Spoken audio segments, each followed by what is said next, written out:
What's going on, everyone? Ethan Ater here with Horizon Hobby, and today I have the all-new Hangar 9 Valiant 20cc, and in this video we are going to be doing an assembly and setup on the electric plug-and-play version. So if you're not familiar with the Valiant 20cc, there are several options out there for you, depending on what you might want to do. So there's an almost ready-to-fly version for the pilot who may want to do their own gas, glow, or electric setup. However, if you want to get up in the air quick and clean like I do, the electric plug-and-play version is the way to go. A lot of the assembly is already done for you and the electronics are pre-installed. Basically, all that you have to do is drop in your receiver, set it up to your transmitter, and you are ready to go after a little bit of assembly. So that's what we're going to be doing in this video today. Again, if you want to check out the different versions of the Valiant 20cc to see what might be right for you, check the links in the description. They will be there. But without further ado, let's get the Valiant 20cc unboxed, assembled,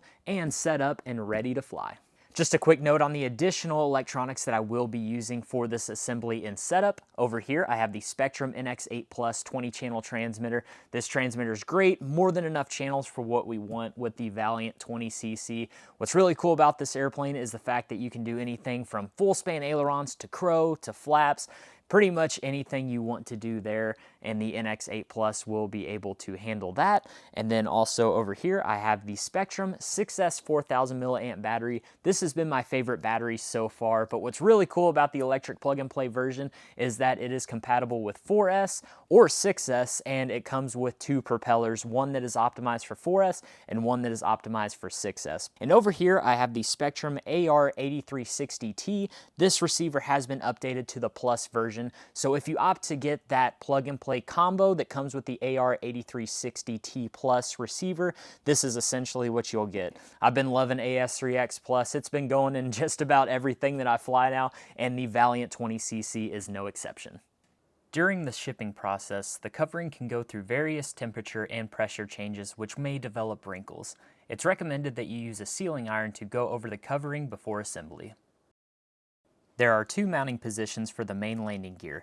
The forward position suits a wide range of surfaces and flying levels. The rear position is suitable for smooth surfaces and will provide improved ground handling. Attach the landing gear to the fuselage using 4 M4 by 12mm socket head cap screws and 4 M4 washers. Apply a drop of thread lock on the threads of each screw before their installation. Key the vertical stabilizer into the dedicated slot of the horizontal stabilizer. Ensure that the fin rests flush against the stabilizer. Using 2 M3 washers and 2 M3 lock nuts, secure the fin to the stabilizer. Use just enough torque to seat the fin fully and so the washers barely compress the stabilizer covering and underlying wood. Now fit the tail assembly to the fuselage. The stabilizer will rest flat against the fuselage when installed correctly. Use 4 M3 washers and 4 M3 by 20mm socket head cap screws with blue thread lock to secure the tail assembly to the fuselage. Again, you just want to use enough torque to seat the fin fully and so that the washers barely compress the stabilizer covering and underlying wood. Secure the tail wheel bracket to the fuselage using 2 M3 by 8mm self-tapping screws. Slide the wheel collar against the bracket. Apply a small amount of blue thread lock to the set screw and tighten it down. Connect the clevis to the outer hole of the rudder control horn and the middle hole of the elevator control horns. Make sure that the nut is tightened against the clevis and the clevis retainer is slid over the forks. Now it's time for the receiver installation. Remove the canopy and top hatch. As you can see, the electric plug-and-play version has all of the servo wires nicely routed through the airframe and ready to connect to the receiver. You can start by plugging the ESC signal wire into port 1 and the BEC wire into port 8 on the AR8360T+. Next, plug the elevator servo into port 3 and the rudder servo into port 4. A servo tester comes in handy during this and the next few steps. Now install the wings. Slide the wing tube into the socket located in the fuselage. Now slide each wing onto the tube and push them up against the wing panel, guiding the wire into the fuselage as you do so. Secure the wings with a 1/4-20 nylon wing bolt. Connect the JST leads for each light. Then plug the aileron and flap servo leads into either of the two extensions. Now that we have the aileron and flap servos connected to the extensions, connect the other end of one of the servo extensions into a servo tester. Take note which wing servo powers on. In this instance, the left flap servo is powered on and is therefore currently connected to the tester. I can now make note of that and plug that servo lead into the respective location on the receiver. The left flap plugs into port 5 and the left aileron plugs into port 6. Repeat this process for the right wing. The right flap goes into port 7 and the right aileron goes into port 2. Now is a good time to label the servo extensions so that you can easily identify which one is for the flap and which one is for the aileron. With all the servos connected to the receiver, secure it to the fuselage using gyro tape and secure the antennas. Moving over to the transmitter side of things, we can create a blank acro model for the Valiant 20cc. Here I have a blank acro model. I have not set up anything yet, and there's just a few things that we're going to go through to get set up before we bind the receiver on our Valiant 20cc to this model on the transmitter. First things first, we'll press the scroll wheel and then scroll all the way down until we see system setup right here. We'll go ahead and select yes. Again, make sure that you are not plugged into any model or anything like that because the RF will be disabled. Here at the system setup menu, we can scroll down to model name right here. Here is where we can rename our model name to Valiant 20cc. Now that we've named our model, we can select back here and it will take us back to the system setup menu where just below it, we can go to the aircraft type. Going into the aircraft type, for the wing, we want to select the scroll wheel in order to select it, and we are going to scroll over until you see 2 ailerons, 2 flaps. Because on the Valiant 20cc, we have 4 servos in total for the wing, 1 for each flap and 1 for each aileron. The tail can stay selected to normal, as you see here, because we have 1 servo for the elevator and 1 servo for the rudder. Back at the system setup menu here, we can scroll back to the main screen. Press the scroll wheel to open up the function list, and the first thing that we can do is scroll down to Rates in Expo. Going into Rates in Expo, this is where you can set up all of your dual rates in Expo. It's all personal preference. Typically, I like to run about 25 to 30% Expo starting off and see where I want to go from there. And as far as the dual rates switches go, I usually assign all of my dual rates to one switch, and that's typically the F switch right here. So I can go ahead and set up my dual rates in Expo and show you exactly how I have mine. Again, it's all personal preference though. All right, so here's how I have my dual rates in Expo set. So for aileron, elevator, and rudder, you can see that they are all on switch F here.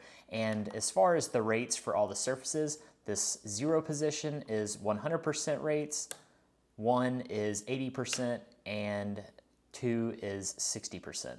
And here you can see that for ailerons and elevator, I have 30% Expo. And then for the rudder, I usually run about 10% less, so I have that to 20% on all 3 positions. Once you are happy with your rates in Expo, you can go back to the function list here and scroll down to throttle cut.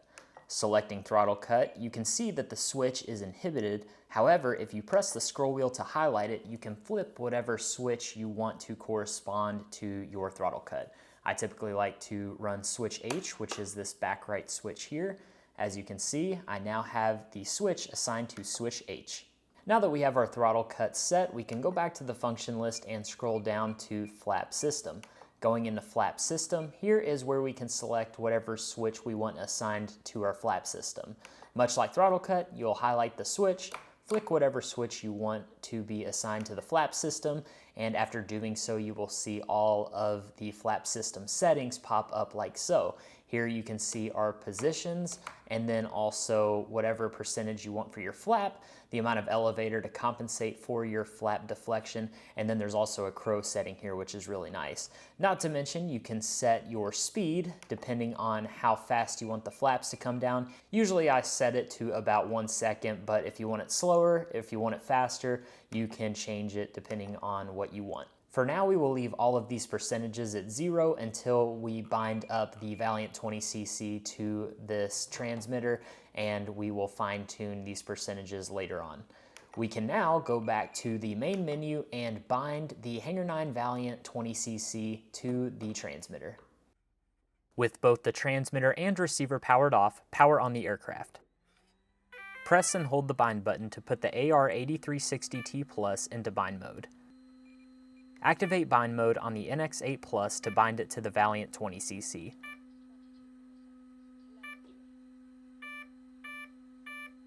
The telemetry will automatically configure and the bind process is complete.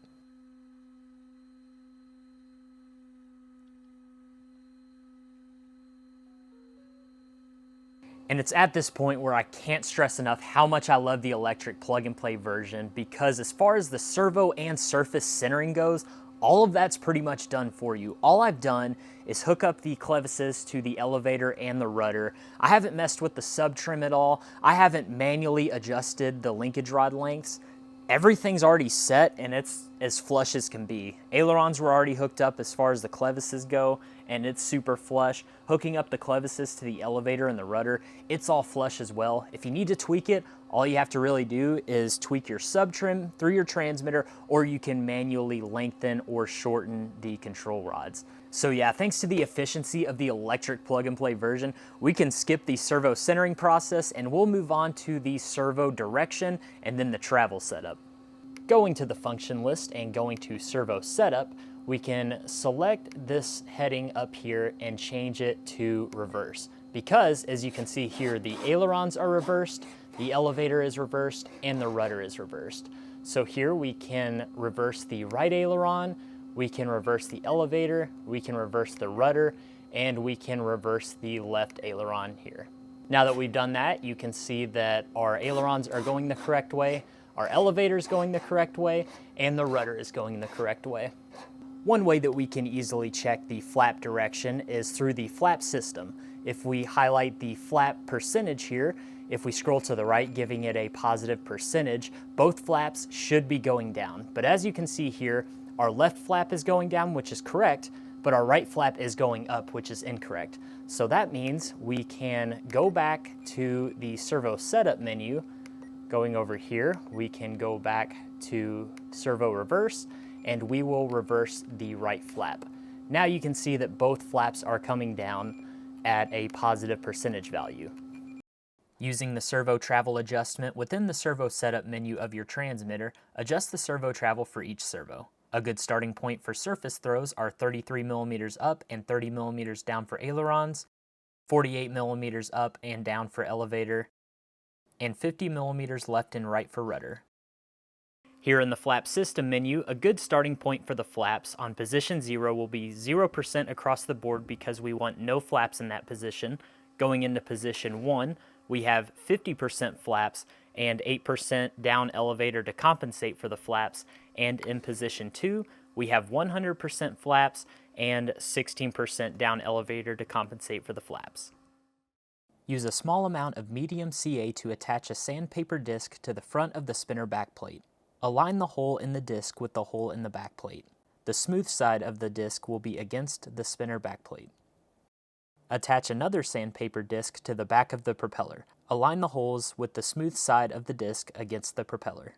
This will create friction between the propeller and spinner backplate so the propeller can be tightened without slipping.